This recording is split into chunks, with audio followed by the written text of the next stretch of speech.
All right, guys, we're going to continue with with similar triangles, and we have two theorems. We're going to have the side splitter theorem and the triangle angle bisector theorem. Let's first look at the side splitter theorem. The side splitter theorem, right, has a triangle, and we draw a line parallel to any base. It doesn't matter which base it is. This parallel line right here will split the two sides into an equal ratio. So the ratio of this piece to this piece is the same as the ratio of this piece to this piece. Okay, the key is right here. Now, you have to understand the difference between the side splitter theorem and similar triangles. There'll be another video later that goes more in depth about the difference. You have to know the difference. Remember, if you had similar triangles, you would say QS, this side to the whole side of the bigger triangle is this side, or that was QR, excuse me, this side to this whole side. The side splitter theorem says if I have a parallel, it cuts this half and this half into an equal ratio. The ratio of this piece is the same as the ratio of that piece. Make sure you know the difference. It has to match, okay? So we're going to do the side splitter theorem here. Well, if the whole thing's 14 and this piece is 8, that gives me 6. So by the side splitter theorem, the ratio of 6 to 8 is x to 12. And that is by the side splitter theorem. As always, we reduce first, 3/4, and then we'll cross multiply. 36 is 4x, x is 9. X is 9. 9 to 12 is 3/4, just like 6 to 8 is 3/4. Again, the key here is this ratio must match this reason. All right, it'll be in depth more, but make sure if you say side splitter, you're saying the ratio of the two parts here is equal to the ratio of two parts here. If you were doing angle-angle similarity, it would be 6 to 14 is x to x plus 12. You have to know the difference between the two. All right, let's solve this one. We have the right side we already have, x plus 4 to 12. And on the left side, we have the x. What are we going to put up here? What's going to go up here? Well, if the whole thing's 16, this piece is going to be 16 minus x. 16 minus x. So now we're going to solve this out. Cross multiply 12.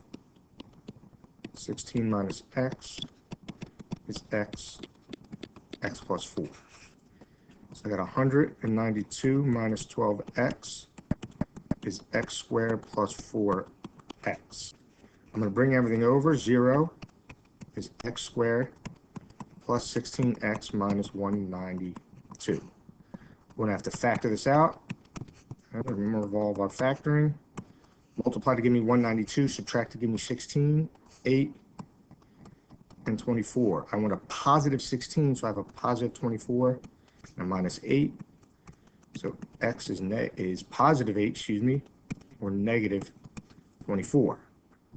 Let's see if they work at all. Negative 24, just check that real quick. Negative 24 cannot be the side length, so it's going to have to be 8. 8 plus 4 is 12. X is 8. 16 minus 8 is 8. So it is actually a 1-to-1 ratio. It's a 1-to-1 ratio.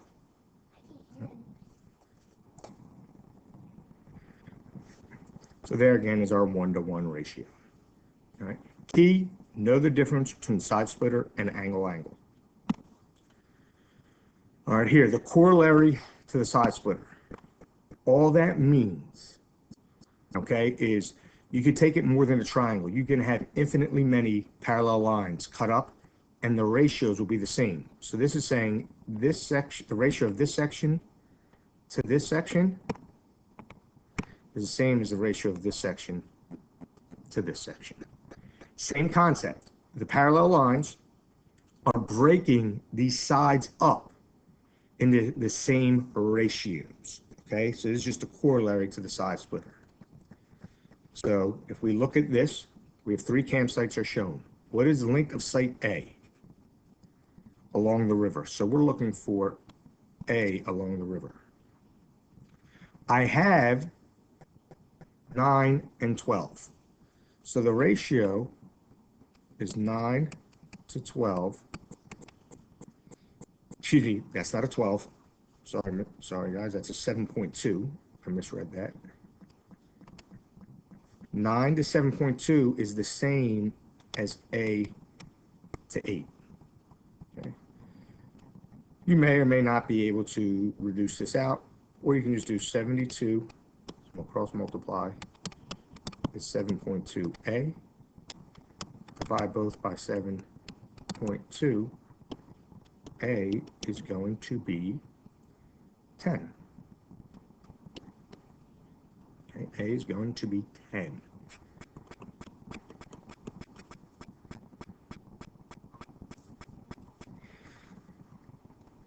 You can do this one on your own. Okay. This is the same concept, guys, as the side splitter theorem. It's just saying the ratio of any of these groups of sides. It could have been A to 6.4 is 9 to C. All right. And our last one, the triangle angle bisector theorem. Okay, the triangle angle bisector theorem. So if I have a triangle, and I have the angle bisector, it says the ratio of the two parts created. Say I have CD and DB, the ratio of the two parts created when the bisector cuts that side is the same as the ratio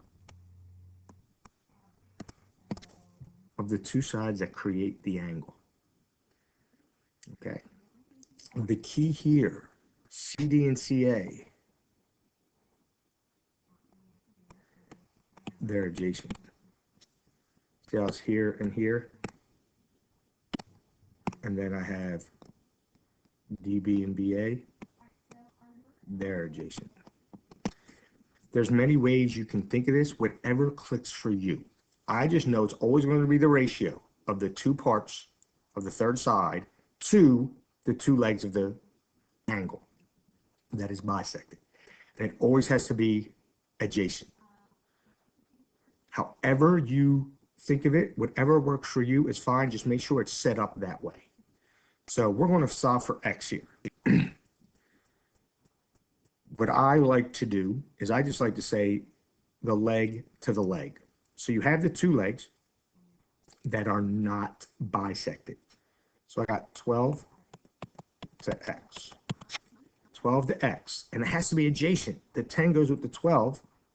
So the 10 to the 18. 12 to X, 10 to 18. And this is by the triangle angle bisector theorem. Okay? 12 to X is 10 to 18. As always, we like to reduce 5 over 9. And then we're going to multiply it across to get 108 is 5x. X is 108 over 5, which is fine. That doesn't reduce. It's fine to have that. If you want to really multiply it out, what is that? 21 or and 3/5 if you want to make it into a improper fraction. Okay. Remember, it's the leg to the leg, adjacent piece to adjacent piece. All right. This is going to be much more in depth. Let's look at it. All right, we're going to solve for X, but we have to tell me how I was able to figure it out. Well, I'm going to look at this whole triangle. We don't know what this piece is here, but if I could prove that this is an angle bisector, I can use the triangle angle bisector theorem. So I'm just going to call this Y. So I have 45 plus 105 plus 15 plus Y is 180. That's the triangle angle sum theorem, right? Because there's my big triangle. So let's see, I get 150, 165 plus y is 180, y is 15. So that means these are the same. They are congruent. Now, since they are congruent, I can set up my problem where it says the leg to the leg, 15 to 12 is equal. Oh, wait a minute, what's this? That whole thing is 10. There should have been a line here. Probably got erased. The whole thing is 10. That's 10 minus x. So I got 10 minus x over x. The 15 and 10 minus x are adjacent. The x and the 12 are adjacent. And that is the triangle angle bisector theorem. We have to set up each proportion. If you don't match the proportion with the proper geometric term, you're just doing proportions, and that's not what we're doing here. We are doing geometry. So your proportion always has to match the theorem that you state. As always, we want to reduce. Divide this by 3. I get 5/4. Cross multiply, 5x. 40 minus 4x. 9x is 40. X is 40 over 9. And of course, you're allowed to have fractions. There's no problem with that. All right. So review, we have the side splitter theorem, which says you have a parallel line to one base, cuts the two remaining sides into equal ratios. You have the triangle angle bisector theorem. You have an angle bisector that cuts the third side into a ratio that's equal to the ratio of the two legs. I have some students complete work for you. Do them, turn them in, then we'll go over them.